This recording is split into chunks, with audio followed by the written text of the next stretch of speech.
ini loh cara jualan produk dengan harga mahal, biar kamu nggak ngeluh terus, biar kamu nggak marah ke pemerintah terus karena PPKM yang nggak selesai-selesai ini.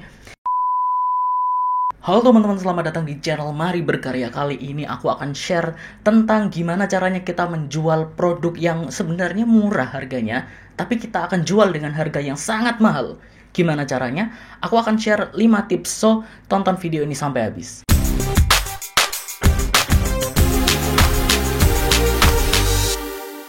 Jadi kalau misalnya kita jualan, biasanya kita akan menyesuaikan harga beli kita, bener kan? Kalau misalnya kita beli dengan harga 100.000, mungkin kita akan jualnya 110, 120, 130, dan sebagainya.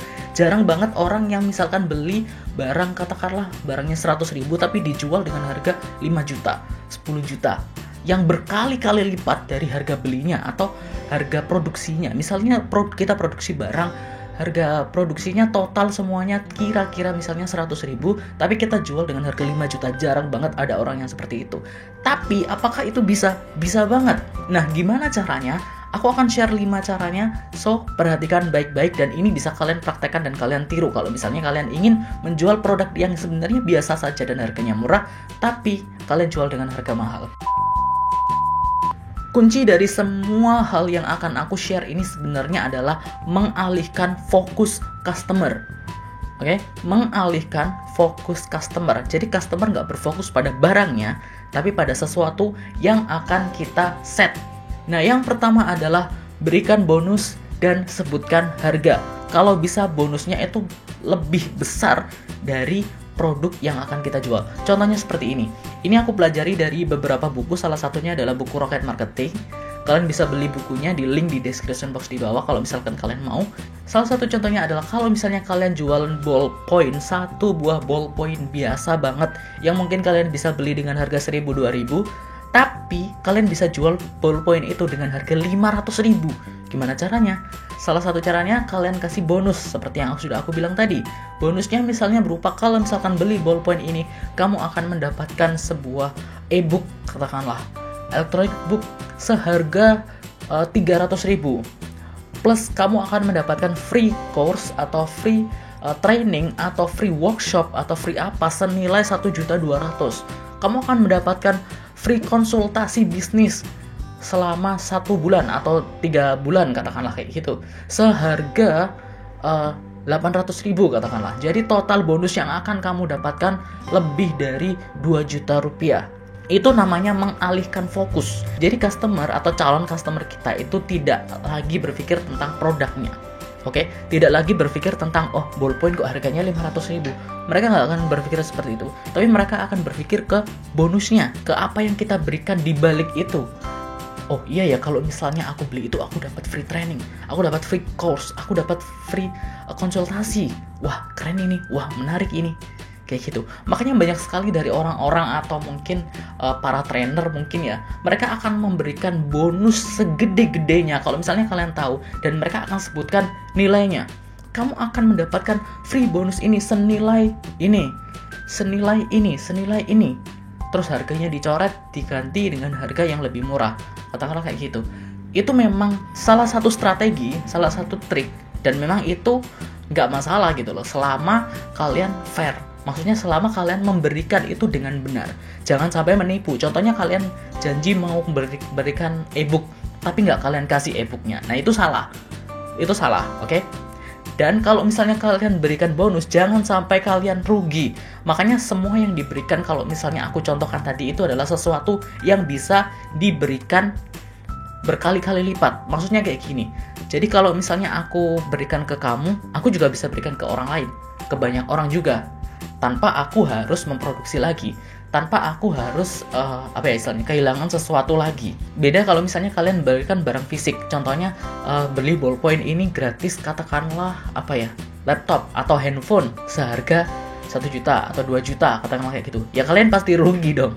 Beli ballpoint 500.000, laptopnya harganya segitu, ya nggak mungkin. Tapi kalian berikan sesuatu yang kira-kira kalau misalnya kalian berikan itu kalian nggak rugi. Misal kalian berikan laptop bekas atau laptop yang sudah tidak diproduksi lagi atau sesuatu barang di toko kalian yang gak laku. Nah, kalian bisa jadikan itu sebagai bonus-bonus. Daripada gak laku, mending kalian berikan itu sebagai bonus sehingga meningkatkan orang untuk beli. Oke? Setelah meningkatkan orang untuk beli, orang akan aware, oh ternyata dia ini bagus, oh ternyata dia ini menarik, oh ternyata dia ini menjual barang yang bagus. Nah, dari situ akan menyebar dari mulut ke mulut bahwa kamu menjual produk ini yang bagus, yang bonusnya kayak gini-gini, padahal kamu itu stoknya terbatas, katakanlah kayak gitu. Nah, itu adalah trik nomor 1 atau cara atau strategi nomor 1, yaitu berikan produk atau bonus dan sebutkan harga. Jangan lupa untuk sebutkan harga. Kenapa? Biar orang itu berpikir atau membandingkan sesuatu yang lebih. Biar orang itu merasa kalau misalnya beli barang kamu, beli sesuatu yang kamu tawarkan, mereka akan mendapatkan sesuatu yang lebih. Kalau kamu nggak sebutkan harga, ya mereka nggak tahu dapatnya berapa. Yang nomor 2 adalah jadikan itu sebagai barang langka.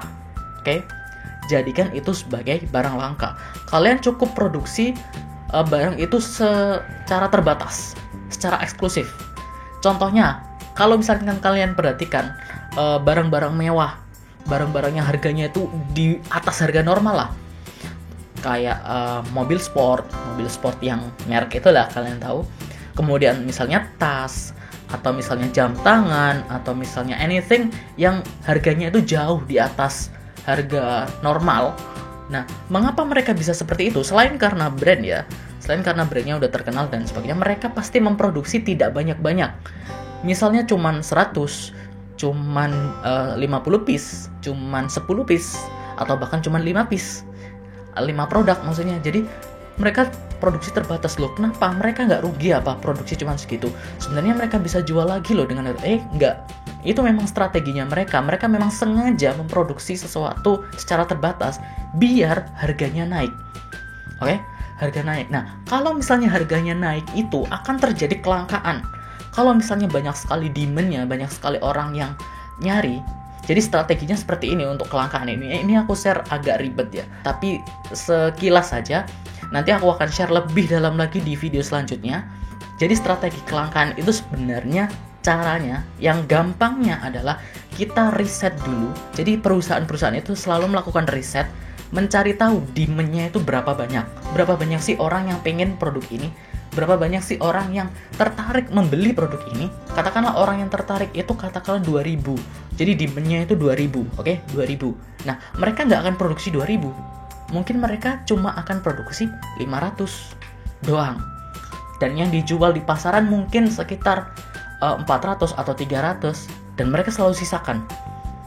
Jadi tujuannya adalah biar banyak sekali orang yang nyari, banyak sekali orang yang beli. Nah, setelah banyak orang yang beli, orang yang demand, orang yang minta, orang yang suka, orang yang pengen beli akan merasa kecewa. Akan merasa, kok aku nggak dapet sih? Di mana ya nyarinya? Akan terjadi lebih banyak demand lagi. Akan terjadi lebih banyak permintaan lagi. Nah, setelah permintaannya itu banyak, maka kita bisa menaikkan harganya. Oke? Karena kelangkaan itu. Karena orang pasti sangat ingin banget untuk membeli produk itu. Oke? Makanya banyak sekali orang yang nimbun. Kalau nimbun itu bukan strategi ya, itu kecurangan. Menurutku kecurangan. Jadi jangan pernah lakukan untuk menimbun barang. Ya kan? Salah satu buktinya kelangkaan ya karena itu.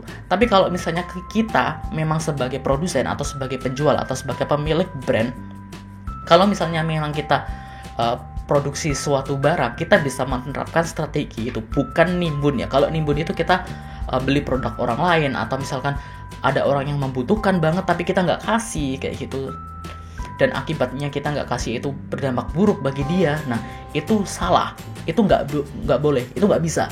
Tapi kalau misalnya memang kita itu punya strategi di dalamnya dan tidak merugikan orang lain, maka itu bisa dan sah-sah saja kita lakukan. Dan itu banyak sekali dilakukan oleh brand-brand besar. So, kalian bisa memanfaatkan itu. Mungkin kalian bisa buat produk yang ini ada keterbatasannya. Nah, keterbatasan itu membuat orang tidak akan berpikir dua kali. Aku pengen beli sekarang sebelum produk itu habis. Di mindset atau di pemikirannya orang itu seperti itu. Berapapun harganya. Kalau misalkan dia demand ya, ada demand. Kalau misalkan nggak ada demand atau nggak ada permintaan, atau orang itu nggak mau beli, ya jangan. Makanya riset dulu di awal. Riset dulu demand-nya berapa, siapa saja orang yang ingin beli. Nah, target orang-orang itu untuk dijual. Target orang-orang itu untuk ditawari produk. dan bilang bahwa ini langka banget, ini cuma diproduksi 50 buah, ini cuma diproduksi 3 buah katakanlah, ini sisa 5 produk kayak gitu. Nah saat itu customer nggak akan berpikir 2 kali, mereka akan langsung beli berapapun harganya kayak gitu. So kita bisa menjual dengan harga mahal dengan strategi kelangkaan itu. Untuk lebih jelasnya aku akan share di video selanjutnya, jadi jangan lupa subscribe ya. Kemudian yang nomor 3 adalah produk atau barang-barang yang spesial atau custom. Jadi kalau misalnya kalian jualan, kalian bisa jual produk-produk yang spesial atau custom. Spesial itu contohnya misalnya versi. Contohnya waktu di McD kemarin, McD X BTS. Jadi itu adalah barang-barang spesial X BTS, khusus barang yang berhubungan dengan BTS. Makanya lakunya gede. Bukan karena produknya, bukan karena makanannya, bukan karena minumannya, bukan karena pelayanannya, bukan. Tapi karena speciality-nya. Karena itu barang atau produk spesial yang diproduksi khusus untuk salah satu event itu doang.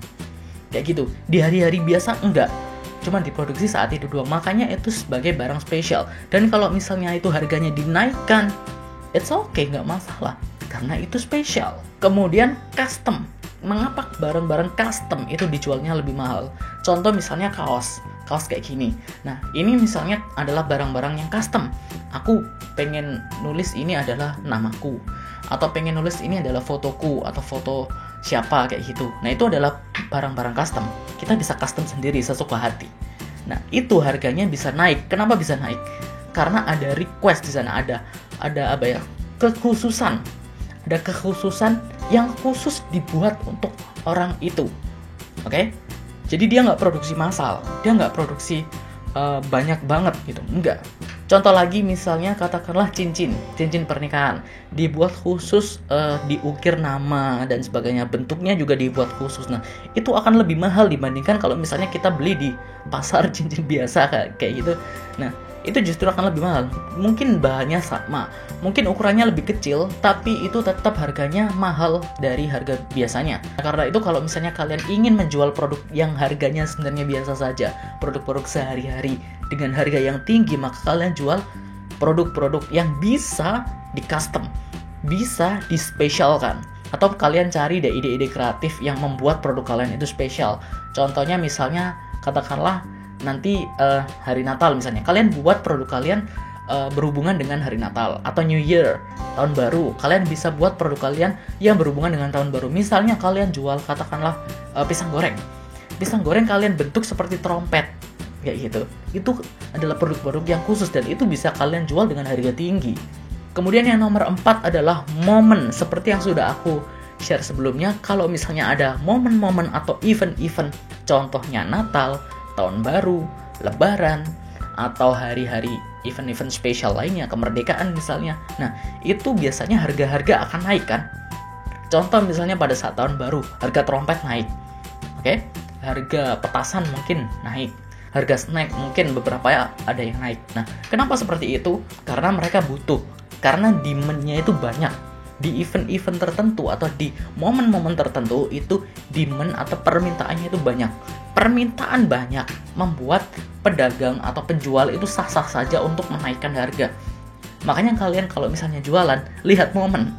Jangan jualan itu nunggu pelanggan terus. Jadi kalian sudah buat toko katakanlah, ya sudah, kalian sudah buat produk sebagus mungkin, ya sudah, tinggal duduk nunggu aja. Nggak gitu teman-teman. Lihat momen.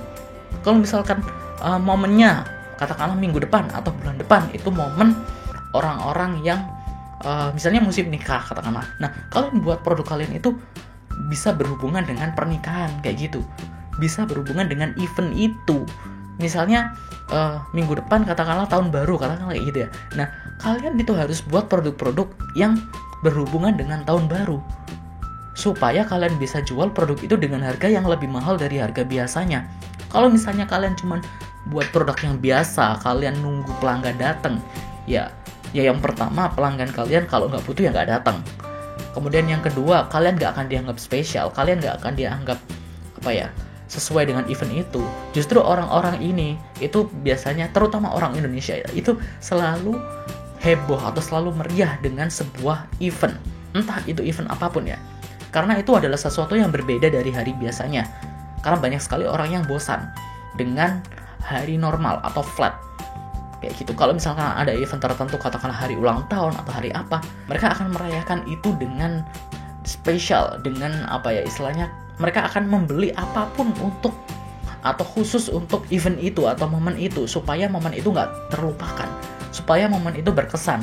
Jadi event-event tertentu itu membuat produk yang sebenarnya biasa saja tapi dijual dengan harga yang tinggi.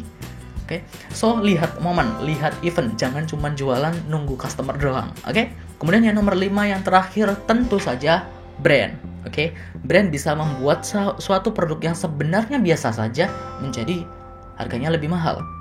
Ya katakanlah contoh lah, kalau misalnya kalian beli kopi di pinggir jalan dengan kopi di Starbucks, beda kan harganya. Makanan katakanlah ayam goreng di warteg dengan di restoran, beda kan harganya. Lalu seperti yang aku sudah share di video ini, es teh yang ada di warung pinggir jalan, yang ada di sekolah-sekolah, dengan es teh yang ada di hotel, es teh yang ada di bandara, es teh yang ada di restoran, beda kan harganya. Kenapa bisa begitu? Because brand. Oke? Brand bukan berarti brand dari produk itu, tapi brand dari siapa yang menyajikan produk itu. Contohnya, kalau misalnya gampangannya gini ya, salah satu brand atau perusahaan besar ngambil produk-produk yang tidak bermerek dari pengrajin atau dari mana, di label brand itu, kemudian dijual dengan harga tinggi. Ini true story teman-teman. Jadi waktu build atau bangun Mari Berkarya, aku dengar langsung cerita dari para pengrajin. Salah satunya pengrajin di Tegal. Mereka itu jual tas dari kayu. Dan mereka itu menjualnya ke perusahaan dengan harga 500.000. Salah satu perusahaan dengan harga 500.000. Dan perusahaannya itu tidak melakukan apapun, nggak tahu ya, mungkin tidak melakukan apapun karena finishing produknya itu sama dengan apa yang dibuat oleh pengrajin itu, kata si pengrajin ya. Dan dicap brand dari perusahaan itu, jadi cuma ditempelin brand doang dan dijual dengan harga 10 juta teman-teman. Jadi dari 500.000 dijual dengan harga 10 juta. Bayangin, berkali-kali lipat hanya dengan nempelkan brand doang. Kenapa bisa seperti itu? Because brand itu bukan hanya sekedar produk. Brand bukan hanya sekedar produk, tapi juga service atau pelayanan. Tapi juga kepercayaan atau trust. Tapi juga quality atau kualitas. Oke, mereka menjaga kualitas produknya. Mereka ada quality control atau QC-nya yang memfilter, oh ini produk tidak layak, oh ini produk layak. Makanya kalau misalnya kalian tahu produk-produk yang dari perusahaan-perusahaan besar, katakanlah roti atau apa, biasanya kan ada cuil sedikit, itu berarti nggak layak dan dijual orang-orang dengan harga yang lebih murah. Kayak gitu. Mereka tidak lolos QC meskipun kualitas produknya baik, tapi ada satu cacat di sana. Itu akan merusak image brand. Makanya dia nggak lolos QC. Kayak gitu. Makanya brand itu menjaga banget kualitas produknya. Oke? Kemudian kepercayaan, trust. Brand ini dipercaya oleh beberapa orang, oleh beberapa perusahaan-perusahaan besar lainnya juga. Karena ya itu tadi, mereka menjaga kualitas produknya dan mereka memberikan pelayanan. Pelayanan yang mereka berikan itu tidak diberikan oleh orang-orang biasa. Misalnya kalian penjual biasa, kalian menjual sesuatu yang katakanlah barang sehari-hari. Tapi kalian menjualnya ya dengan biasa saja gitu loh. Ya udah, orang beli, kalau beli ya bayar dulu baru aku kasih produknya. Udah gitu doang. Tapi di perusahaan besar biasanya mereka akan give recommendation.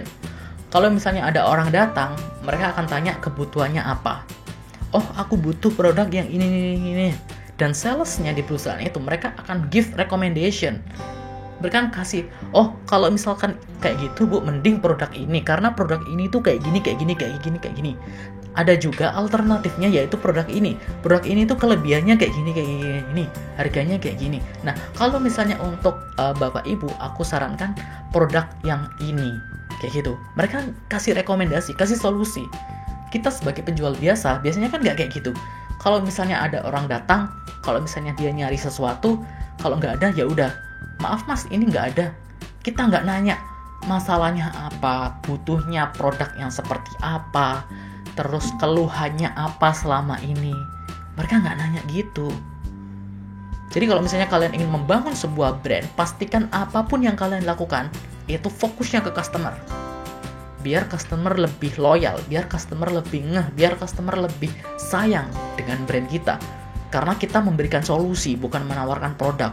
Makanya kalian tahu kan, banyak sekali orang yang datang ke supermarket atau datang ke department store atau datang ke minimarket, padahal ada juga sales yang datang ke rumah tapi ditolak. Kenapa? Kalau misalkan sales datang ke rumah, itu mereka give produk.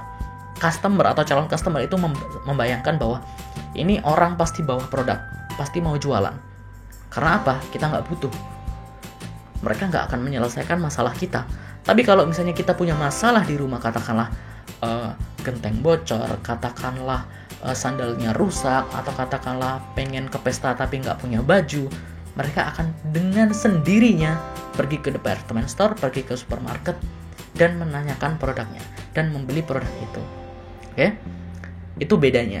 Makanya kita harus solve solusi mereka, biar mereka mau beli di kita, dan kita bisa jual produk dengan harga yang mahal, meskipun produknya biasa saja. Karena kita tidak hanya memberikan produk, tapi kita memberikan solusi bagi customer. So itu tadi 5 cara jualan produk yang sebenarnya biasa saja, tapi kita bisa jual dengan harga yang sangat mahal.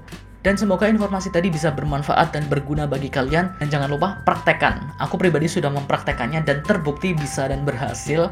Jadi kalian juga pasti bisa dan berhasil untuk praktek cara jualan yang seperti ini. Jangan lupa klik tombol like, kemudian subscribe channel ini dan nyalakan notifikasinya. Kemudian bagikan video ini ke teman-teman kalian biar mereka semua tahu. Ini loh cara jualan produk dengan harga mahal. Biar kamu nggak ngeluh terus, biar kamu nggak marah ke pemerintah terus karena PPKM yang nggak selesai-selesai ini. Jadi ini semoga menjadi inspirasi bagi kamu yang bisa meningkatkan omset penjualan kamu dan bisa mendapatkan untung yang besar ya, dan bisa mengangkat perekonomian kamu juga. Oke? Sampai jumpa di video berikutnya. Dadah.